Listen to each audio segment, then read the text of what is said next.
What we're like now.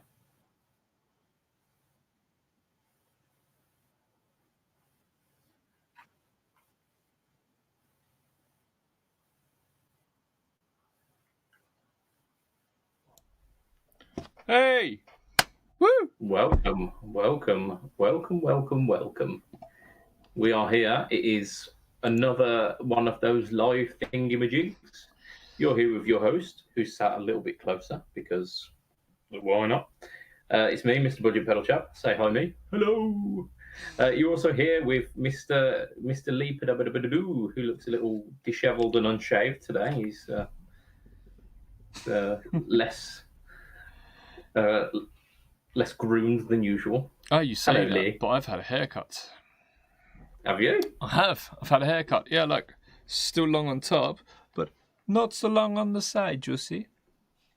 Ah, beautiful. Yeah. I mean, that's the beauty of number one, kind of choosing the kind of semi-homeless look, is that lockdowns don't really affect you, and having a giant pop shield in front of your face, people can't tell it either way. So, I mean, this pretty much looks like I'm social distancing, right? So we're all good.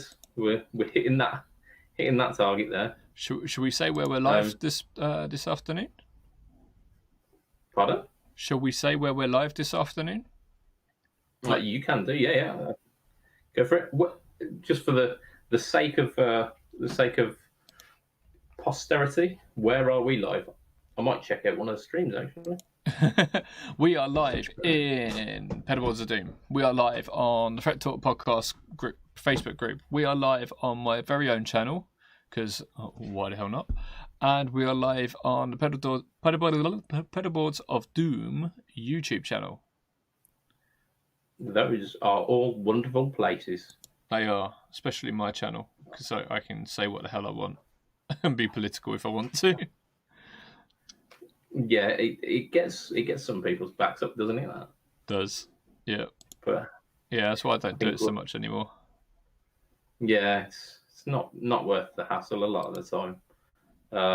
But I mean, there are things that are worth standing up for and fighting for. One of which we will be talking about a little bit later on.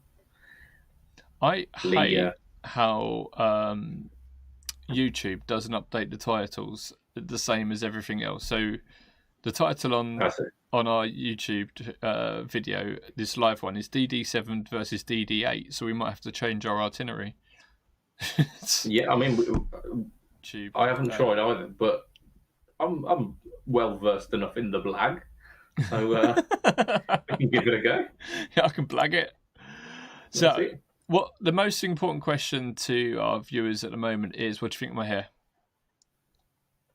Come on. Evening, Nathan. We've got in Pedalboards of Doom. Hello, Nathan. Mr. Tipton, how are you? Indeed. Yeah, all right, mucker. He's on your group, not Pedalboards of Doom. Bosty? He ain't, is it? He is. Maybe he is. You got more comments than I've got on Pedalboards of Doom in a minute. There's me pimping out my own channel. So Lee, I mean, you're knackered already, aren't you? You've had a busy day. I have, yeah. I've been super busy today. I've been stripping in the bathroom all day. Oh. Yep. Paint. To clarify, stripping paint. Stripping paint in the bathroom, yeah, using chemicals and scrapers and more chemicals and more stripes. Do you know what I did though? I've never used paint stripper stuff before, and I just thought, okay, once it's off, it's off.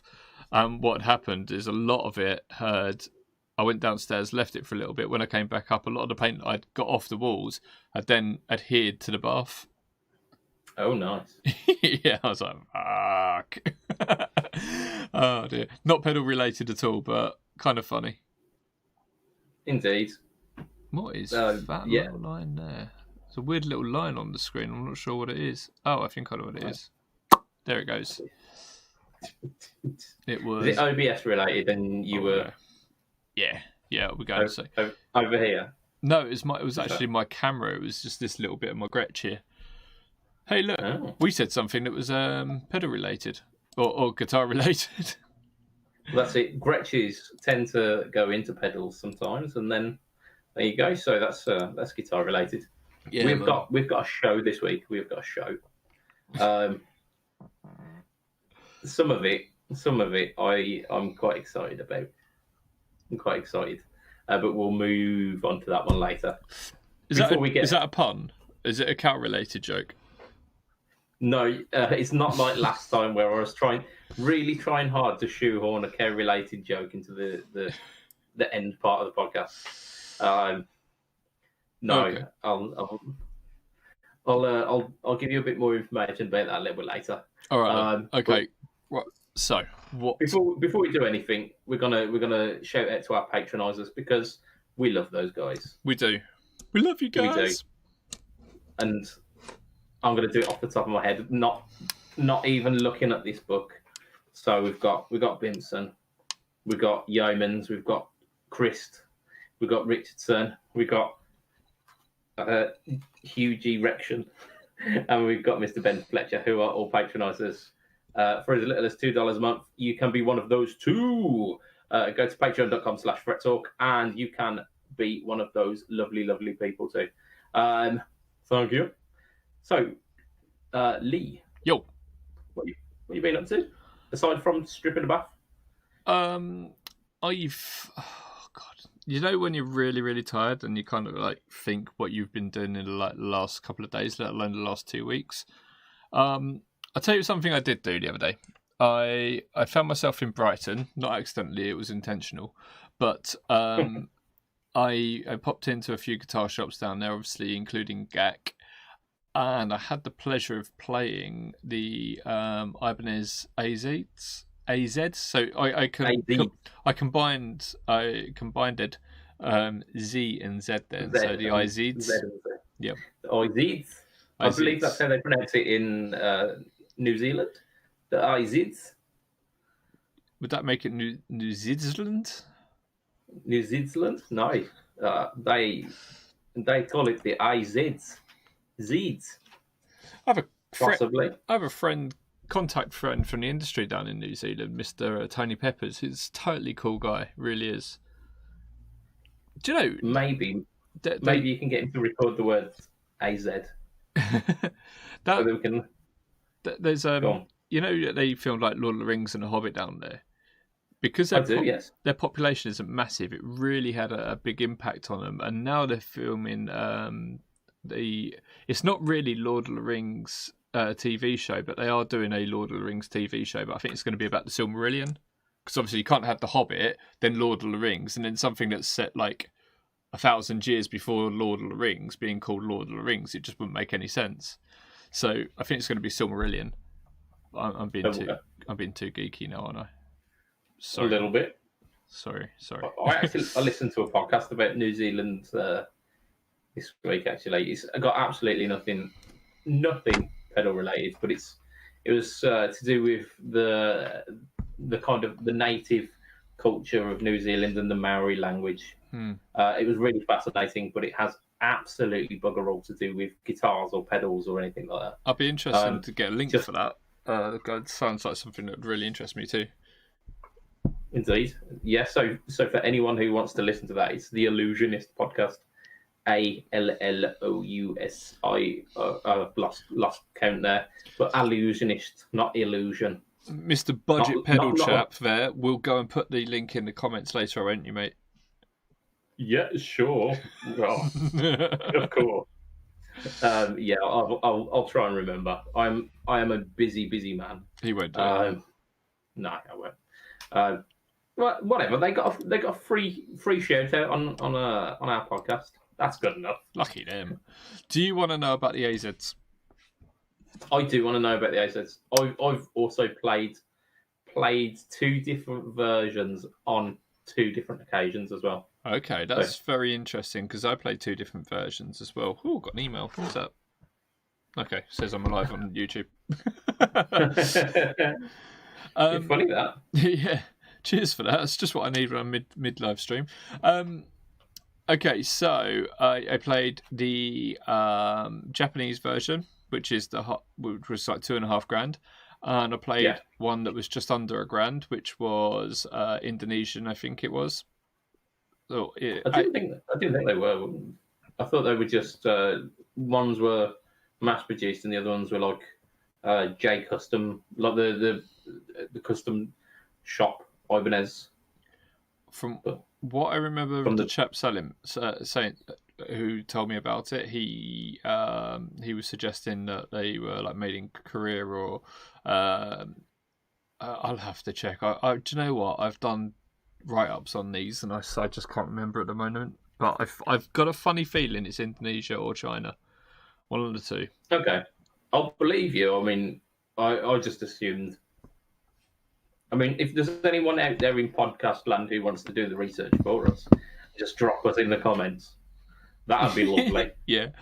So look, I picked up the cheaper one, thinking, do you know what? If I could afford either of these, it would definitely be the cheaper one. And played it for a while, and I didn't get on with it. I wasn't particularly happy with it, and I wasn't playing very well. And I just thought, it's not my day today. I'm having a bad playing day, a bad hair day, bad playing day.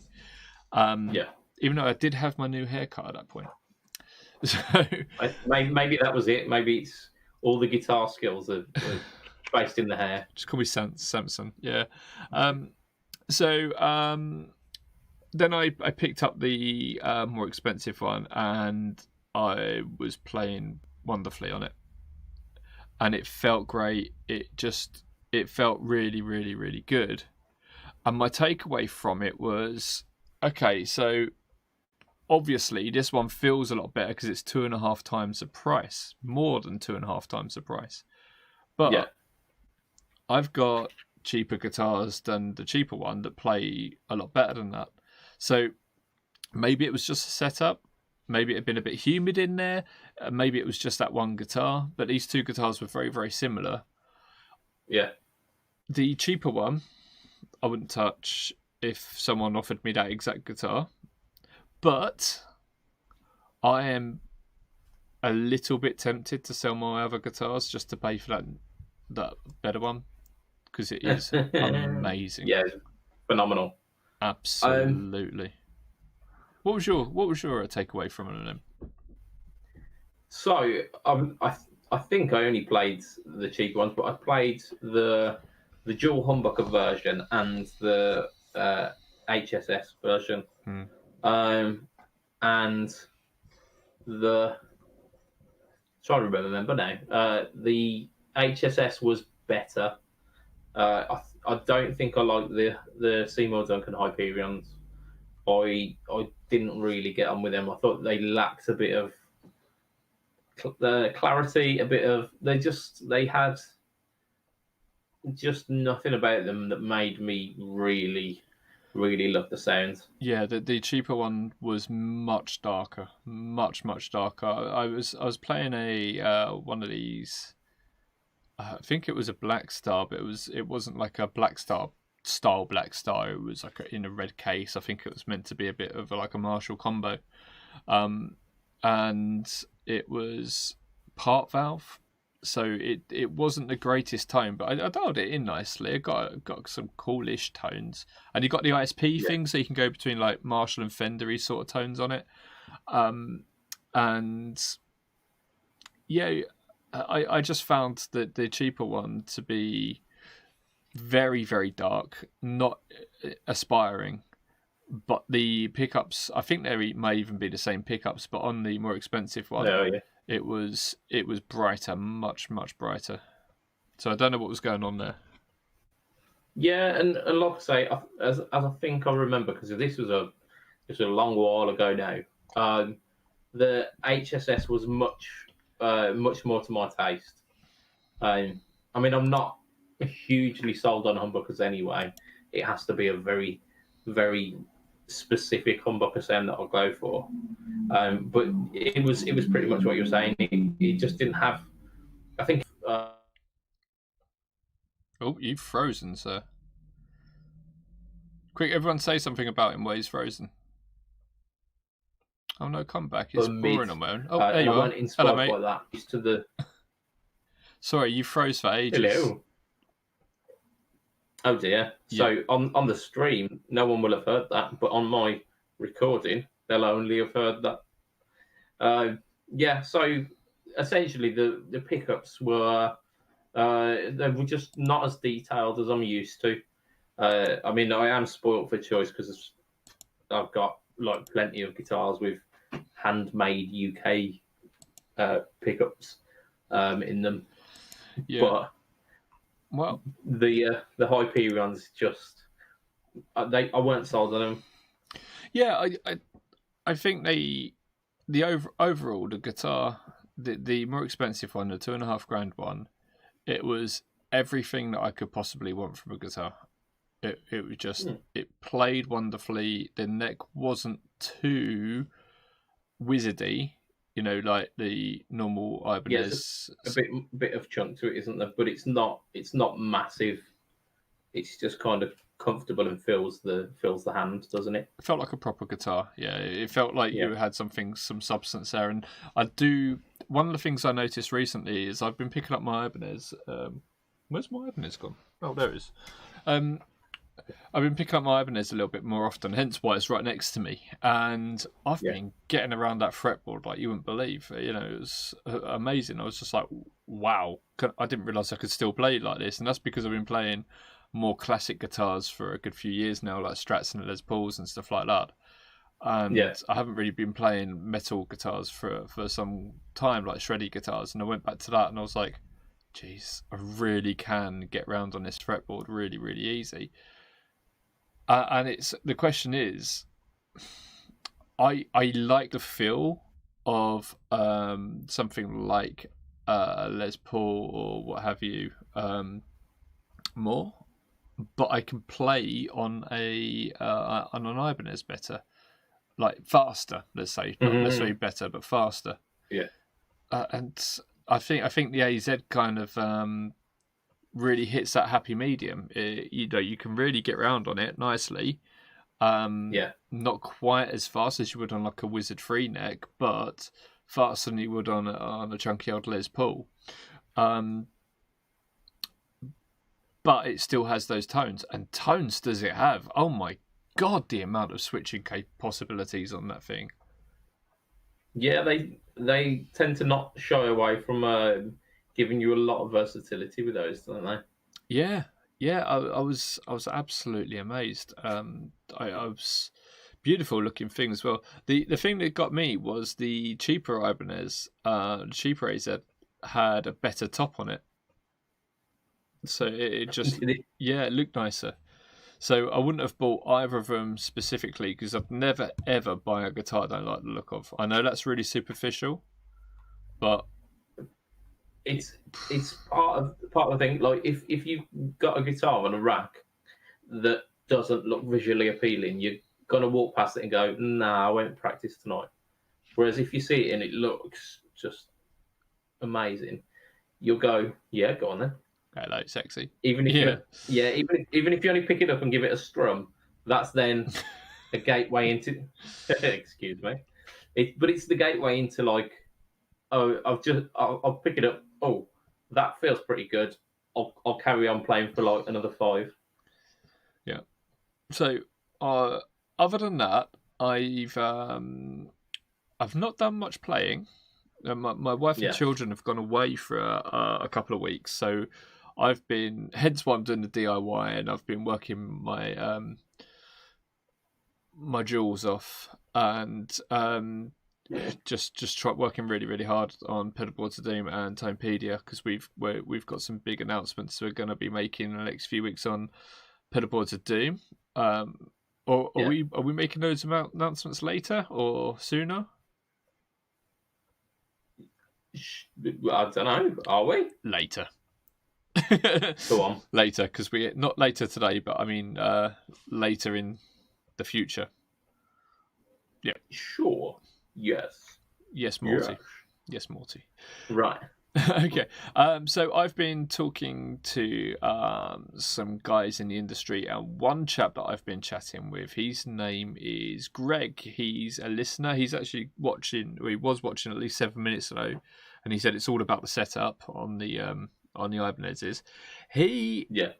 is Greg Williamson of Greedtone, and he is a very, very interesting person. I say that because he was the sound man for bands such as the Foo Fighters, Queens of the Stone Age, other big bands. I can't remember the names off the top of my head. But then he went into amp building, and he built some amps that were used by these bands. And his amp was very, very interesting. It managed to... what are you doing on your phone? I'm trying to find our live stream. I am listening. Don't worry. I'm trying to find our live stream on Pedalboards of Doom. I can't find it. Oh, right. It should be at the top. Should be. I'm watching it. Oh, yeah. Yep. Sorry. So, yes, he makes these really, really cool amps, and they... what was really nice about them is... all the order drive came from the preamp section, which is quite normal. There wasn't any power amp distortion, these sort of things. But he managed to do it in such a way that you could still get all of the full drive tone that you would get if the amp was whacked all the way up, even as you reduced the volume. A bit like it was on an attenuator. Well, yeah. But without using an attenuator. I don't know how it was done. I'm not 100% sure how it was done. Greg, if you're still watching, mate, because I know he was going to be shooting some videos himself at this time. But do let us know how it was done. It's magic. It's really cool, though. Yeah, so it had this really high gain sound. And one of the things that he did that was a bit interesting, if you're a proper geek, is if you take a wire, so you're taking a cable and you're going from component A to component B, or let's say component A to component C.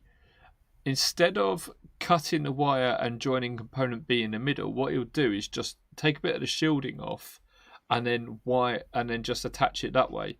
And by keeping the cable going as a solid part and not separating it, putting it to a component, and separating it, then coming off at the other part, he manages to get some real high fidelity tones out of it. And this is one of the reasons that a lot of big bands were using them. And sounds wonderful. Now he's making pedals. I've got a couple on the way. Okay. He makes them in the same manner, and they look fantastic. He's one's an overdrive, which is an overdrive on the side of distortion, and the other one's a range master.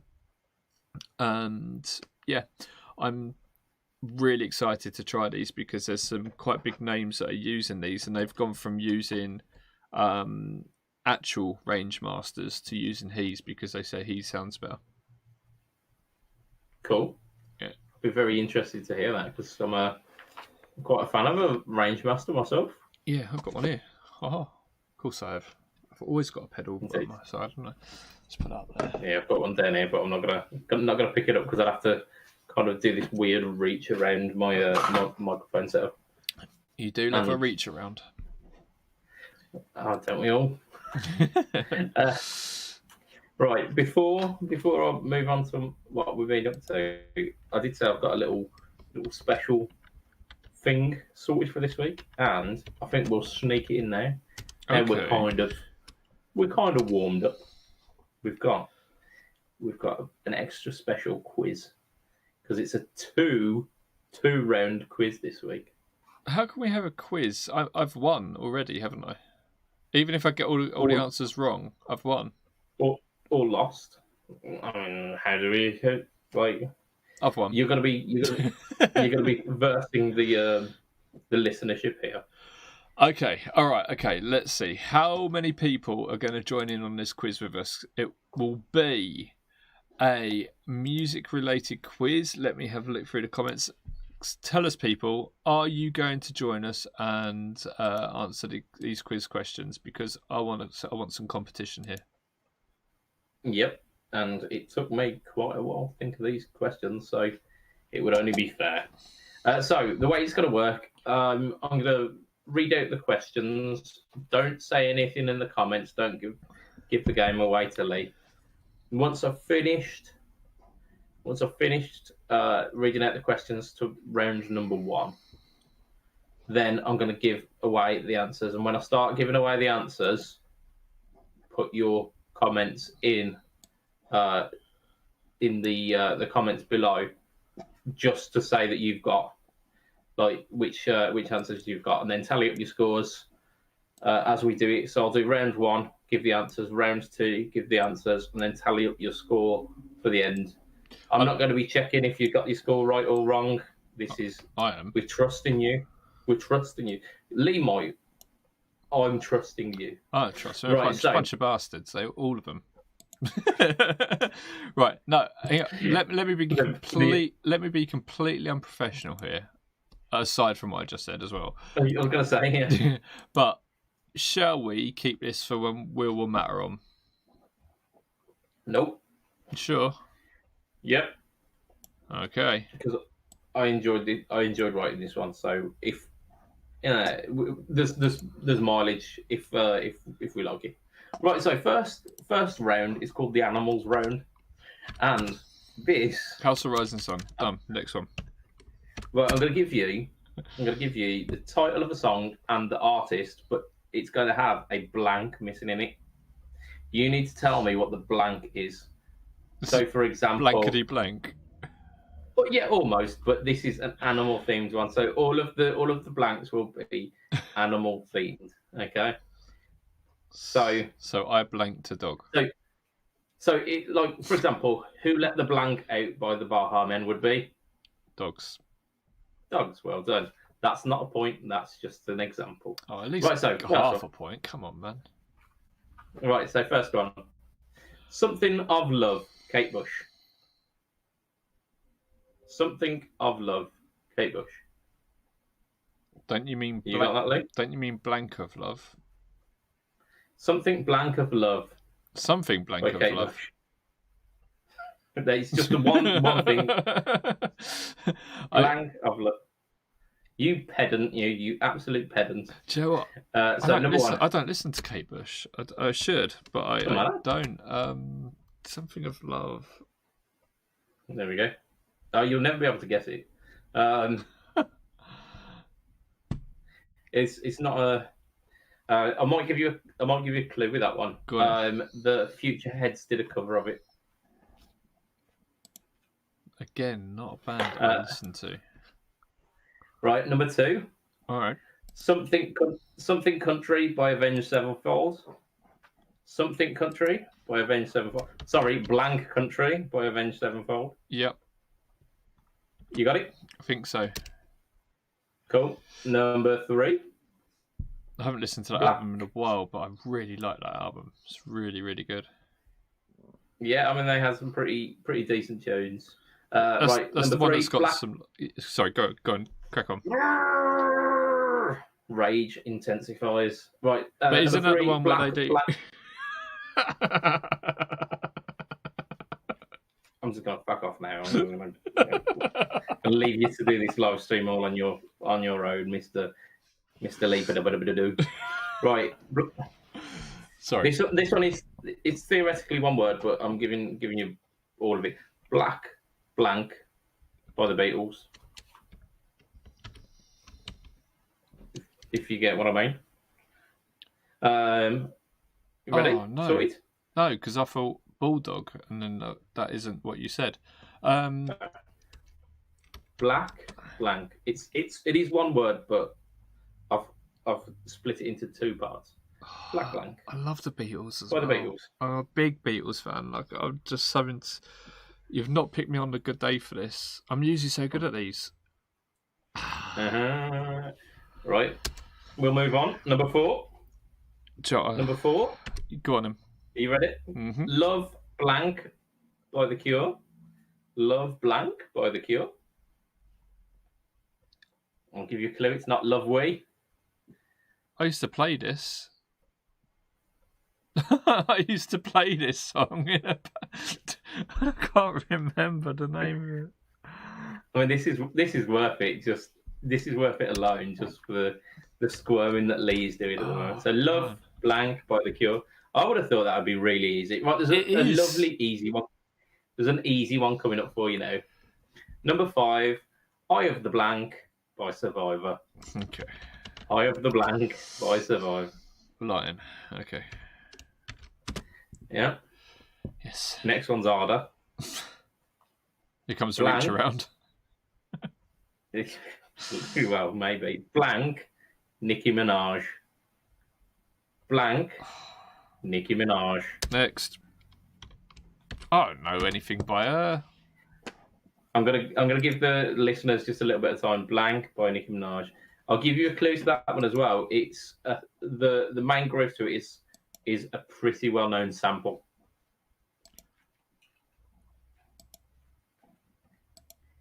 There's Lee looking it up. Oh no, I'm not. Last thing I want to be googling is Nicki Minaj. To be honest with you, mate. To be fair, yeah. Number 7, Rock Blank by the B-52s. Rock Blank. I know this one. By the B-52s. Brilliant. Oi, less clues. And finally, number 8.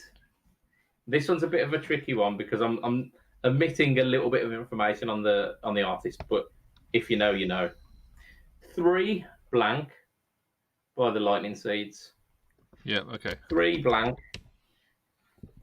You got, I reckon, yeah, okay, yeah. I reckon by a quick you said that when you got it. Right, so are you ready for your answers? Yes. Are you sure? Right, listeners, get writing them in now. Lee, number 1, what did you get? Nothing. Hounds of Love by Kate Bush.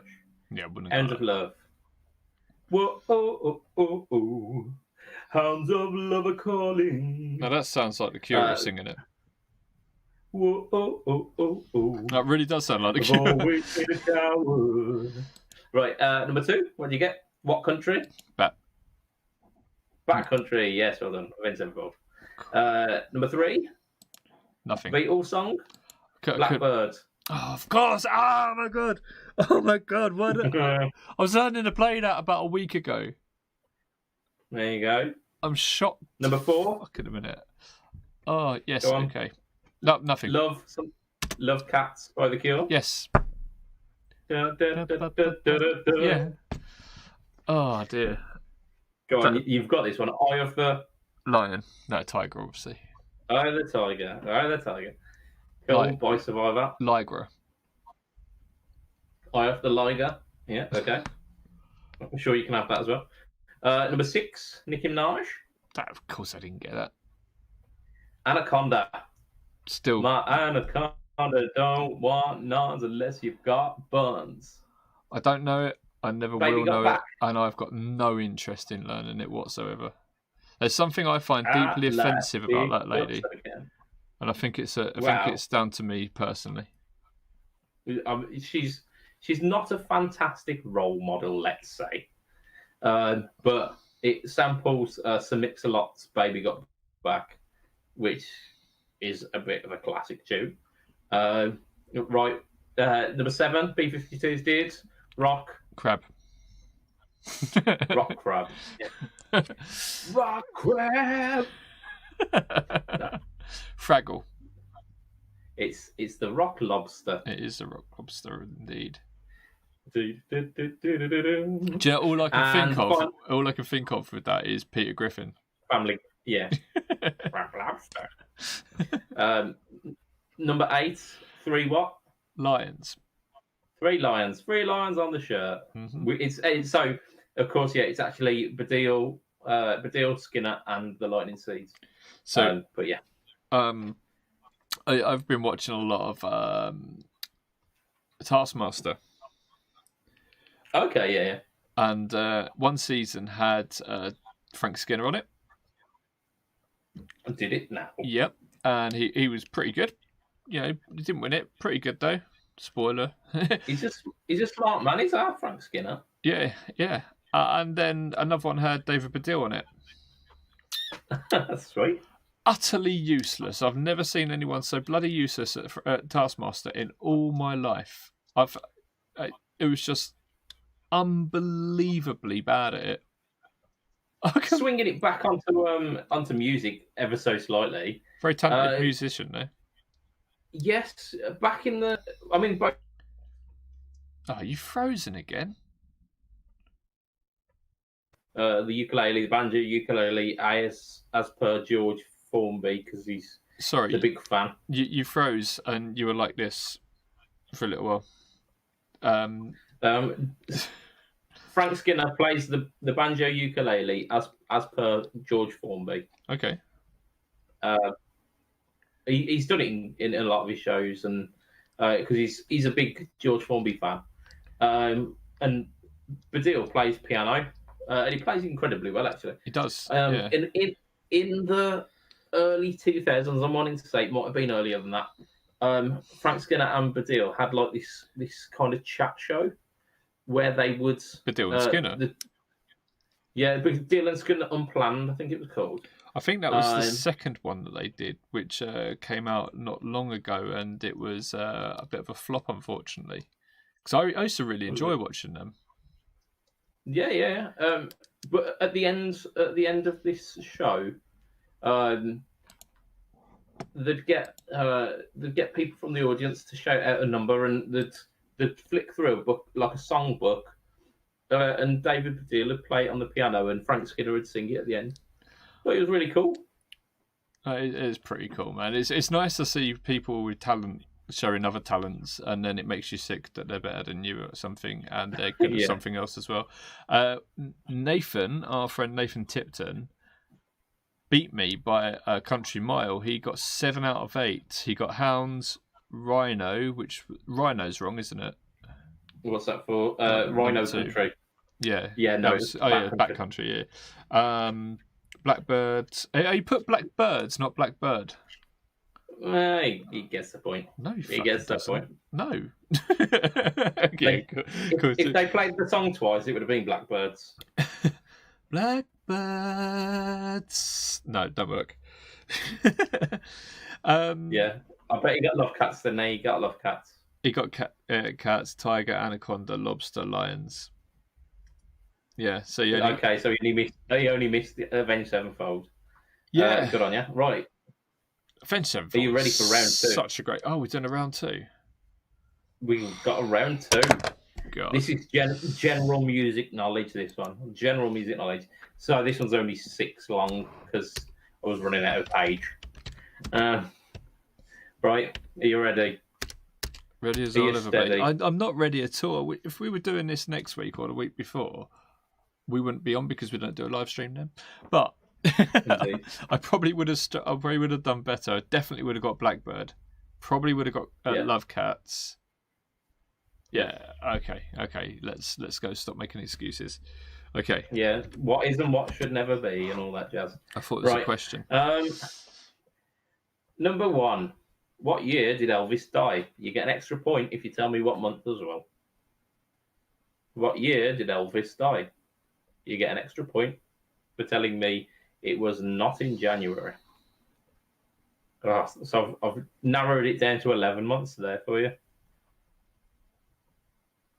Lee is deep in thought. I think it's about... Oh, I'm not going to say. Yeah, because that's giving away the answers, Lee. Well, I remember my mum saying that she was working at the time, so that gives me an idea as to how old she would have been. But I know it was before I was born, so that it kind of like narrows it down a bit. It's the sort of thing that I normally know, but I think I'm gonna. Okay. I've not put what my initial thought was. I've gone 1 year different, and I bet it was the year that I actually thought originally. You know, I think I'll give you a year either way as leeway as well, because I'm feeling particularly generous, and Nathan is whooping your bottom. Oh, kinky. So the Spanish vocal duo Baccarat in 1977 had a hit song which became the greatest selling female group single of all time. What was the title of that song? No idea. You might have to repeat that. I've just noticed that Greg came in with 3 answers. He got 3 answers right. Well done, Greg. Good man. 3 is a good number. I got 4, Indeed. so I'm beating someone. Just about. Sorry, please repeat that question because it's it's quite long-winded. Spanish vocal duo Baccarat released a single in 1977. We need the title of that single. Incidentally, it is the best-selling female group single of all time. So we need the title of the single. What, even more than the Spice Girls? And like best-selling female group single. What are you not counting things like Spice Girls as a group? Then is that like a girl band or something? Fucked if I know, mate. I've got these. I didn't make the stats. Yeah. No. I really, I feel like I only understood 3 of the words. So let's move on. Funny you mentioned the Spice Girls. What year did the Spice Girls wanna be? Oh. What year did the Spice Girls wanna be? And I tried this on my missus, and she was 1 year out. So I will let you have 1 year leeway on this one as well. Okay. Lee, you're searching your mind and your feelings there, aren't you? I'm seriously thinking about what year in school I was in, and when I had posters of the Spice Girls, all in their lingerie on my wall. Massive picture, mate. It was tall as I was. All of them in lingerie on the wall. And it's just like, I didn't like the Spice Girls. I didn't listen to the Spice Girls. It was just an excuse to have a picture of women on my wall. And it was that year that Lee became a man. Yeah. So think back, Lee. Think back. Right, so number 4, going back to the Beatles. Who was the original drummer in the Beatles? The original drummer. Don't know his name. Well, it weren't Ringo. Have a guess.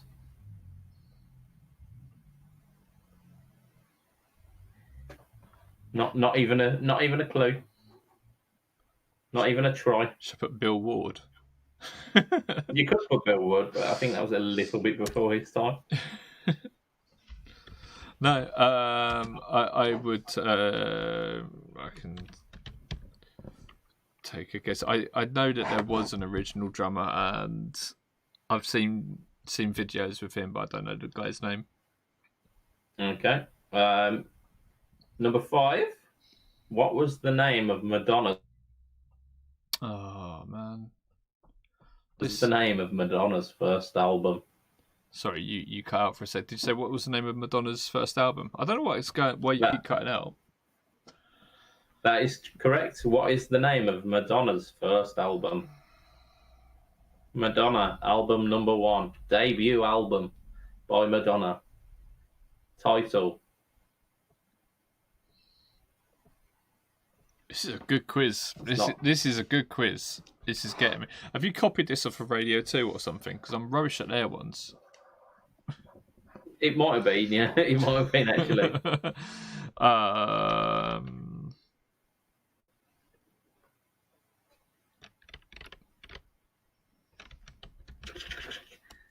Right, while you're typing that one up, I'll give our last one. And go on then. The last one, my missus looked at me, because I didn't know the answer to this one, and she looked at me as if I had gone absolutely mental. She was like, how do you not know this? Right, so In the Harry Potter film Goblet of Fire, there was a famous wizard singer. Okay, He done. was played by an actual real singer. Done. Who was that? Done. And because I'm feeling generous, I'll give you a bonus point if you could name his or her band. Done. Seen them. Lovely. I mean, they were really good with this original singer, but I weren't into the Dio years. I was thinking, hang on a minute, did they ever have a different singer?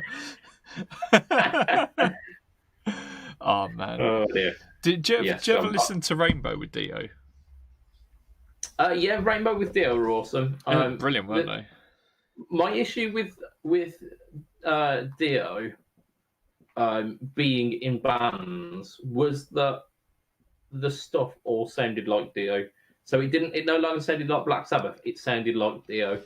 Yeah. Did you ever listen to Ian Gillan with Black Sabbath? I did. That wasn't good. Oh man, it was good, but it was just like a heavier Deep Purple, wasn't it? Well, not even heavier, because Deep Purple were proper heavy, but it was like listening to Deep Purple.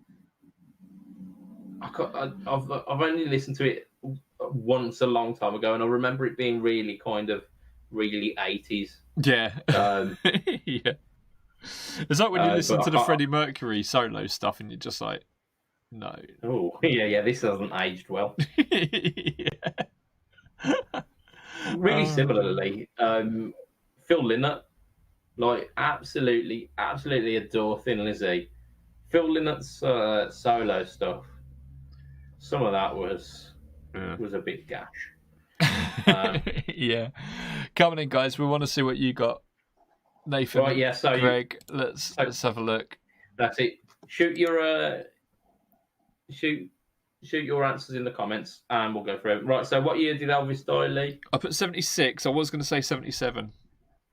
It was 77. Fuck. I'll let you have it. Don't worry. Can you guess at the month as well? I say August. Bang on. There you go. You get 2 points. Well done.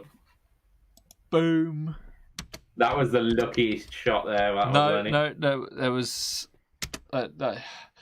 every year it gets mentioned. Every year it gets mentioned, and I'm just trying to remember what time of year it got mentioned. And I was going to go for July, and I thought, you know what, I think it's a little bit later. Let's go for August. Indeed. Right. So, Baccarat, Spanish vocal duo, 1977. What was their single called? Now, I think Baccarat is a type of dessert. That has nothing to do with my answer, because my answer is nothing. That's baklava, which is a type of dessert. I think that's something you put over your head if you're robbing a bank, to be honest, mate. But so they did the song "Yes Sir, I Can Boogie."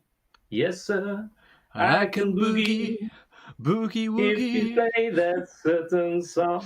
Never heard it. Okay. Never, not heard a word of it. Right, yeah, okay. Spice Girls wanna be? When did they wanna be? I think the poster happened around 95, 96, so I'm going to say 94. No, 96. It Was was 96. Yep. I would have let you have 95 or 96, but because you went 94, you're out of that threshold. Yeah, okay, that's fair enough. Because I was still in infant school in 94, and I thought, do you know what? I bet it came out, and then I swear Barbie Girl came out around that sort of time, about 93, 94. Barbie Girl was a bit later, I think. It might have been. I don't think it was, because I remember walking home from primary school and everyone was singing that. Maybe you're right, actually. I think, yeah, Barbie Girl might have been earlier. Who knows? That's not the question. Stop trying to derail me. Maybe next quiz will be all about the life and times of Aqua. Right, so original drummer of the Beatles. Call it Dr.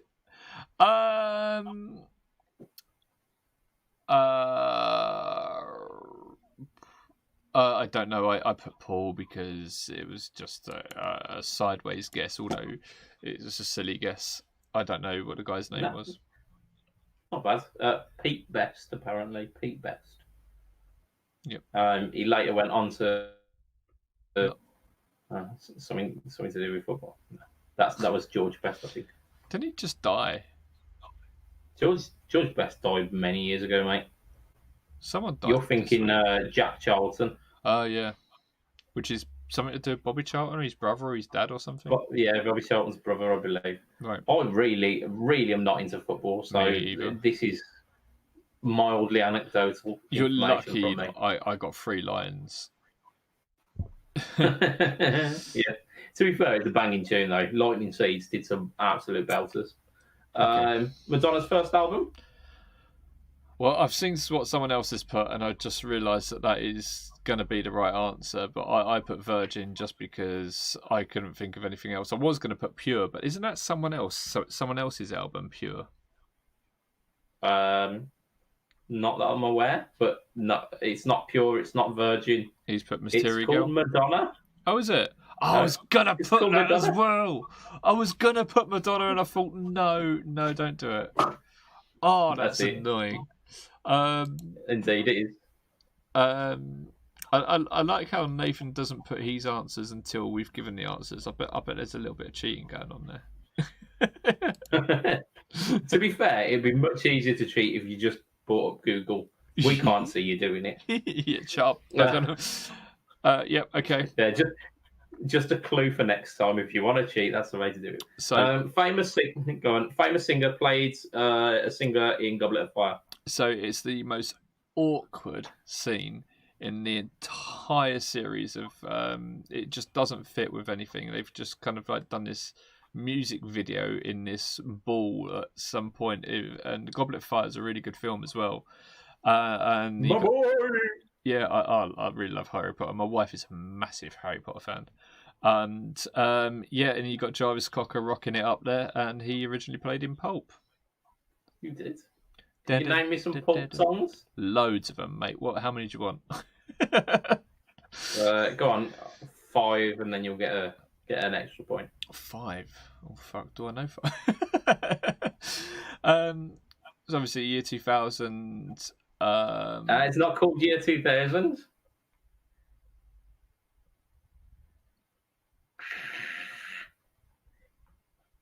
Go on, what's it called? Oh no, he's frozen. Oh fuck, what is it called? You were close. Something 2000, but it's not Year 2000. Oh man, you're pushing me for answers. That my brain. I feel like only 25% of my brain's working today. Indeed, but it's not the 25% that you need. No, it's not. I know what it's called as well, and I can't think of it. I'm gonna give you a short time limit now because we can't just have dead air. Go on then, move on. It's called Disco 2000, by the way. Of course it is. Right, okay, I'm not naming anymore. Move on. I'm just going to give you names that I've made up in my head that the songs are called now. Do you ever do that? Do you ever have songs that you don't actually know what the names are, but you know the song? Make it up. Yeah, I do actually know that that's called Disco 2000, obviously, but there's loads of songs that I think, especially Chili Peppers songs, strangely enough. Chili Peppers are largely incoherent, though, aren't they? So, fuck no. I'm not a massive Chili Peppers fan at all. Chilies are great. Chilies. You throwing stuff at you at the screen. I threw it in my camera, so I wanted to see if you would duck. Let's be interesting. Let's talk about what have you been doing, and then let's do some news, because I don't feel like I'm being particularly good at this quiz. No, while I'm searching through stuff that we've done, just check what our scores are on the doors. with our quiz participants. Okay, so So Nathan got 1976. It was 1977, wasn't it? Yeah, I would have given him that. You said September for the month. What was the next question? Yes, sir, Rock and Boogie. Oh yeah, he said it was called Lord Knows. No. 96 for the Spice Girls, which is right. Yeah. Well done. Pete Best, you got that. Yeah. Like a question mark. That's obviously for Madonna, which is wrong. And then Jarvis Cocker question mark. Yes, you are right. Cool. He's beat you there. He got 3. He's beaten you. How many did I get? Mind you, you got 76 August, so you would have got that. So that's 2. You didn't get that one. You didn't get that one. You didn't get that one. You didn't get that one. Jarvis so you got 4. And Pulp, yeah. Yeah, you got 4. I didn't get Disco 2000, which didn't get Disco 2000.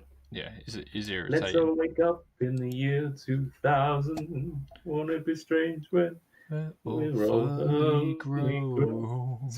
So I'm singing it with too much enthusiasm there. He was very much known for his monotone kind of warbles, wasn't he? Right, so what did I do this week? Been very, very present on Instagram. Been releasing 1 or 2 things every day. And I've got a lot of interest in a guitar that I've got sat over here, which is a real oddball in my collection. It's called the Vox SDC 33. So it's a bit like an SG Junior, but with a carved top. But the thing that kind of kept piquing people's interest was the pickups. So Vox, and I think they use them still today in their guitars, but they come up with this strange proprietary pickup system for their own guitars, which there's like a P90, but then with 2 blades that sat outside each of the like the top and the bottom of the P90 pole pieces. Do you want to show us, and I'll enlarge your screen? Can do. Give me a moment. This is great television.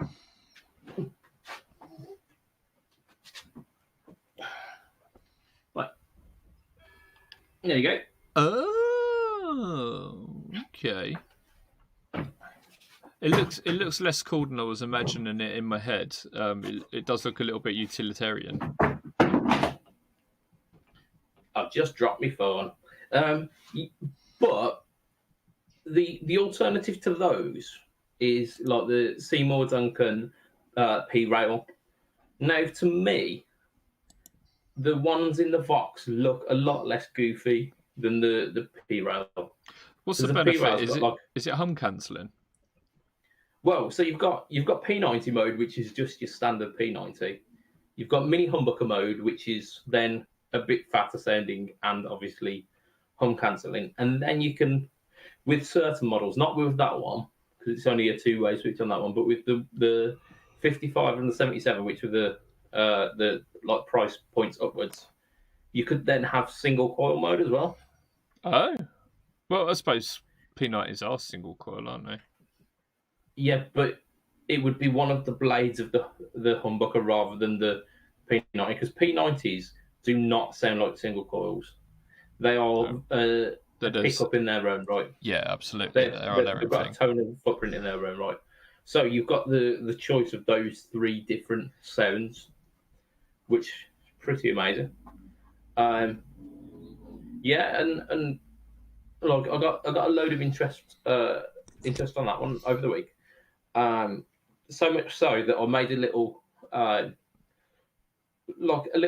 playthrough on a blues backing track on the internet, just to kind of showcase the sounds of this pickup. So I did that. I did a little kind of 1-minute Instagram friendly clip of the pickup positions, and people were absolutely loving that guitar.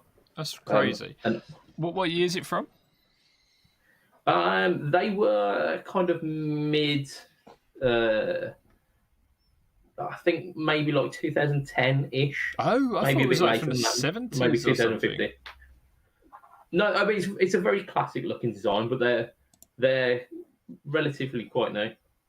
But they didn't stay in the catalogue for too long. They were gone within 5 years. So I should say, yeah, Greg of Greedtone got 3 out of 10. No, 2 out of 10. He got 76, which is 1 year out. 98 for Spice Girls, which is 2 years out, same as me. So didn't get that. He got Pete Best, and he put down Material Girl. I mean it's a valid effort, isn't it? Yeah, they're definitely a better guess than mine. What would I have just put? Virgin. Virgin. That was Richard Branson's album, wasn't it? It was, yeah, Richard Branson's musical endeavours. No, his album was Tubular Bells, of course, which he didn't. Richard Branson. That's how he made his millions. He financed Tubular Bells. Was is it Mike Oldfield? Oldfield, yeah. Brilliant album. Have you ever listened? Can you hear that really, really loud ice cream really fan? loud ice cream, yeah, ice cream fan. See in a minute. Oh, brilliant. Yeah. 99 for me, please. Do they even do 99s anymore? Surely not. You can't get an ice cream for 99p. I've got 70p here. I've got a 20p with an elastic band around it for some reason. And I've got a Corona worth 1 Corona. I can't even get a 99. I wonder if I take contactless. I'm sure. If you had 90p, you could haggle down 9p. What? Just don't top it up. Don't top it up quite as much. You're getting a 10% discount from an already discounted, yeah. Yeah, self-employed. Yeah, I mean it's probably a loss leader, isn't it? The 99. Oh, I don't know. It just annoys me when they come around. It's 9 o'clock, right? And by this time, my little boy is always asleep, and they come round, and that is loud out there. This is an insulated studio. Yes, yeah, and it was loud enough that I could hear it through the the mic. He has his window open as well, my boy, especially this time of night, this time of the year. Yes, I'll go full Karen on him one day. I really will. Fair play. Oh dear. So yeah, I got a load of love for the Vox.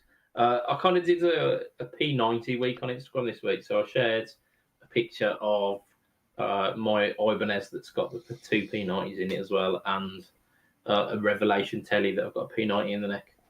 I don't know what the theme of next week's going to be, but I'm going to be taking some tasteful, arty shots. Because I'm loving the camera lens that I've got. So it does all the work for me. I really want a P90 guitar in a big way. I really, really, really want a P90 guitar. They are worth it. I think it's a distinctly different sound that you can't get from a humbucker or a single coil. I tell you what, I might have a word with Fletch and get a couple of P90s and stick them on my SG, because the pickups in my SG are Steve Vai Evolution pickups that belong in a gem. So I mean, it's funny you should say that, because the pickups that I took out of the Ibanez to replace them with P90s were a set of Evos. So yeah, I might put the Evos back into my little shred guitar, my little Shine shred guitar, my first big guitar I bought when I was very young, and just see if I can actually make that sound good again. Put it to me. I had absolutely no problem with the Evos. They were wonderful pickups, but they were just... Oh, they're very, very sharp, aren't they? Very sharp, very overpowered. I've got to show you this Shine guitar, because it is like such a rip-off of a gem. 1 second. Bum, bum, bum. This is great, great podcasting for the podcast listeners. So what I will do for you listeners is I'm going to describe this guitar to you. Look at that. So kind of almost Ibanez headstock, yeah. It does look a little bit more like it's going to kill you, though. It's slightly more pointy, yeah. And the shine is written a little bit like it looks a little bit Scottish, doesn't it? Kind of a Celtic kind of font, isn't it? So we've got a Tree of Life inlay Grover tuners on the board. Yeah. All right, sweet. It's like Tree of Life, but it's. Is it 24 fret as well? No, actually, it's not. So, 22. Yeah. Yeah, and then HSH. Yep. Floyd Rose equipped, kind of carved top. Little bit. It's very thin, but it's a lovely colour. It's a lovely red. It's a nice guitar. The only reason I stopped using it was do note the black strings as well. I bought black strings for it for some reason. The Floyd Rose, the point need went on it. It's kind of like the knife edge. Yeah, it just won't stay in tune. But I had it so it was tapped. What, I've only got 3 ways. Oh no, I had the thing tapped. And then I took that out and I put it in my other guitar and then I sold that. So I need a few bits for it. But I might change it. I might change the Floyd Rose on it and or actually I might just put it so the Floyd Rose can't go back, so it'll only go forward. And just just like a tremolo now or something on it. Block of wood. A lot of people do that. Just stick a block of wood in there. But I might. The block of wood. Yeah, allows you to pull it up, but not pull it down. Yeah, exactly. So I can go do dive bombs, but I can't. Yeah, I never used the other way anyway. But yeah, it was alright. It was a nice guitar, but it was. Then you got your hands on it. Yeah. Well, I went from this, and then I got my Bernie Les Paul, which was right, yeah. That's amazing, that thing. So I just didn't need to come back to this. I did for a little while. I gigged both of them, and then I just stopped playing this, and I took it to pieces. But I might. Yeah, I think I'm going to do that. I think I'm going to put those pickups back in here, and then get some P90s for that SG. It's not a real SG, but it'll do the job. Yeah, if it does what you need it to do. I think it's mahogany, so it's all that matters. Yeah. Okay. Shall we? We're 9:10 now. Should we cover a little bit of news quickly? Go on. We'll have one story. Choose one. I've got 3 things. 1, 2, or 3. I've got 3 things open up here, and I can open them up on things. So you tell me which one. I've said 1, 2, or 3. Which do you want? 2. 2. Right, Hampstead. Whee! Yay! Right, Hampstead. That's what I wanted. They're doing a new pedal called the Ascent Boost. It is a little bit special because some of the 10% of the profits of this are going towards the Help Musicians Fund, which is helping musicians get back on their feet after the closing and furloughing and all of this jazz throughout this global situation. There's been a lot of kind of self-employed musicians who are really struggling. So that's part of the proceeds of this will go to that. So it's a pretty interesting boost. It's very, very clean. So it's saying 20 dBs of clean boost. And the way it achieves that is ramping up to 30 volts internally, which is massive. It was built with in conjunction with techs to certain kind of high ticket bands. So we've got a lot of tech teams from Biffy Clyro, Queen, Iggy Pop, and AC/DC have all kind of put their heads together on this one. So, like, absolutely wicked thing to be coming out of this time. Yeah, it's got the nice switches that are made from Dan over at Gig Rig, which Of course it has, Hampstead always use. It looks really nice. It's folded sheet metal, a bit like the 4P pedals, where, folded kind of like two lots of folded metal. Yeah, like almost like two U shapes that interlock, isn't it? Yeah, absolutely. Sounds like you're describing your favourite porno.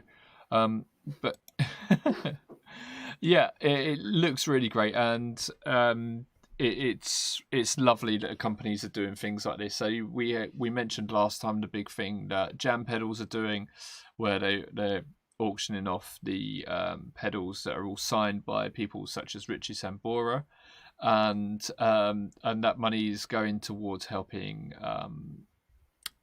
people, musicians that are out of work due to COVID. And now we've got Hampstead doing this as well. It's wonderful. And if anyone's out there doing anything like this and they want to advertise it on Pedalboards of Doom, please hit me up and I'll pin it up to the top, because I want to help people out as much as possible. Yeah, absolutely. It's wonderful that they are they're doing what they can to give back. So I mean, Hampstead aren't like a massive multinational corporation. They're not like EHX or Boss, who are like turning over millions a year. They are a relatively small brand, and the fact that they're doing what they can to help out even still it's just great, isn't it? Yeah.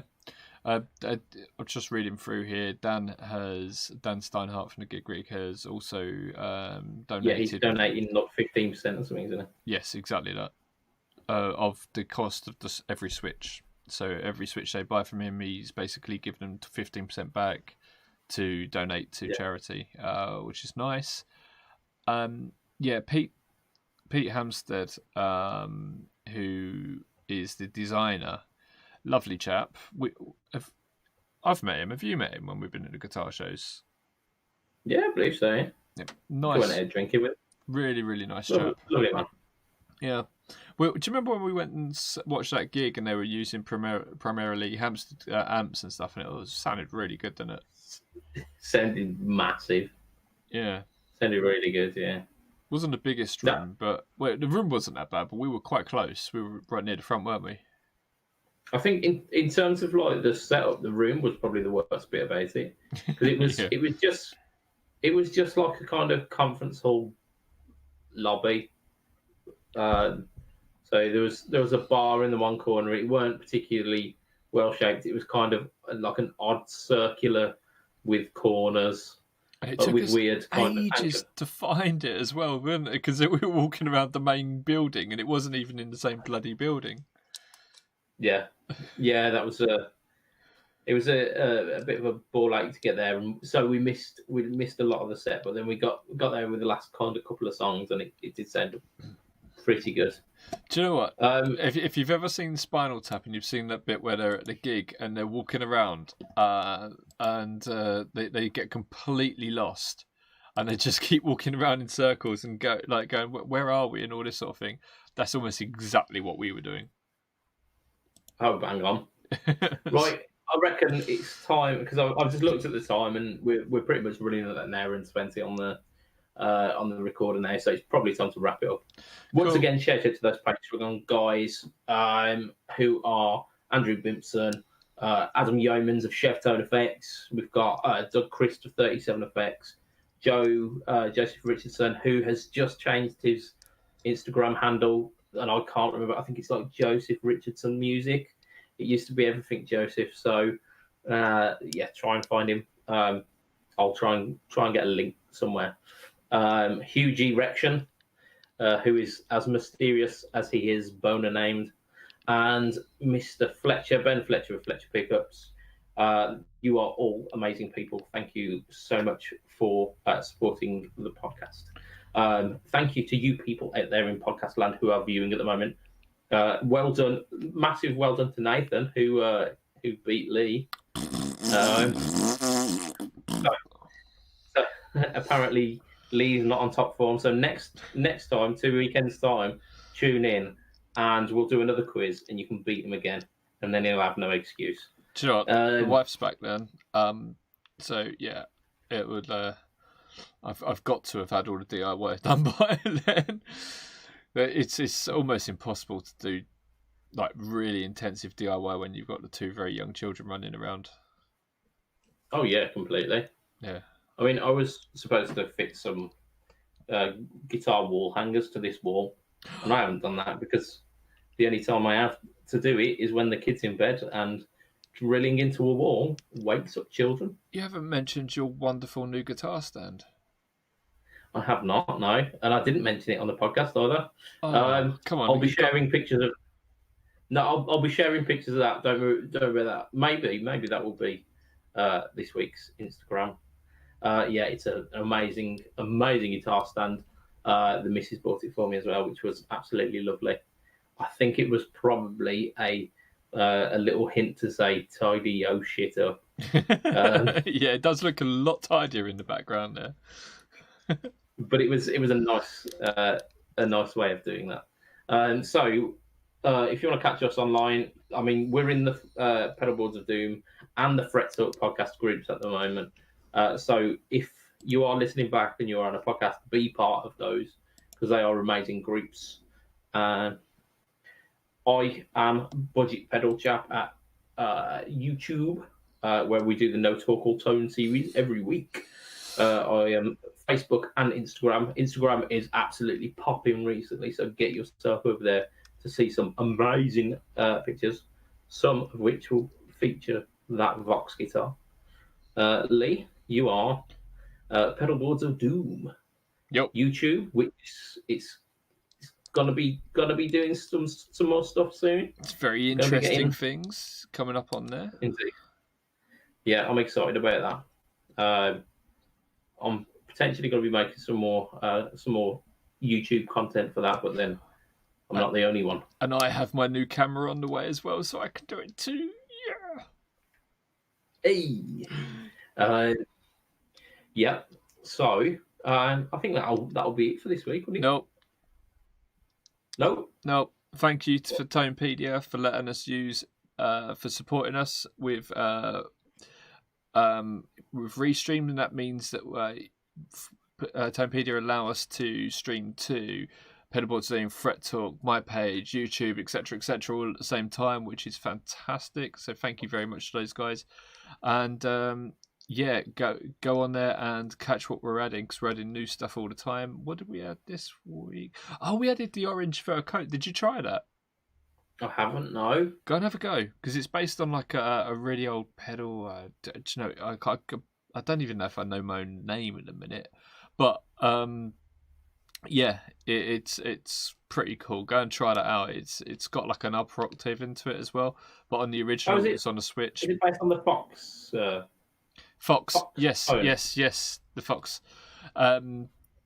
It's a pretty cool pedal. Pretty cool pedal. Yeah. Do you remember? No, you weren't there. But at one of the guitar shows, when Orange was there, I went and tried a load of their pedals. Their picture pedals are really, really good, but no one uses them. I think it's down to marketing, honestly, because they're bloody good pedals. And top tip of the day, if you want a cheap pedal that's probably going to be a bit of a classic, yeah, you know, in a few years' time, because there's not that many on the market, but they're really, really good. Go and grab one of them, or go and grab them all, because they're only about £100 each, 120, something like that for an orange pedal. It's not bad. Indeed, there's your top tip of the week from Ali. Yeah. But that's where we're going to wrap it for this week. So, from myself, Mr. Budgie Pedal Chap, from this guy, Mr. Lee, say bye, Lee. Bye-bye. It will be a tatty bye and good night for this week. Ta-ra a bit. Bye all. See you later. Bye. Bye.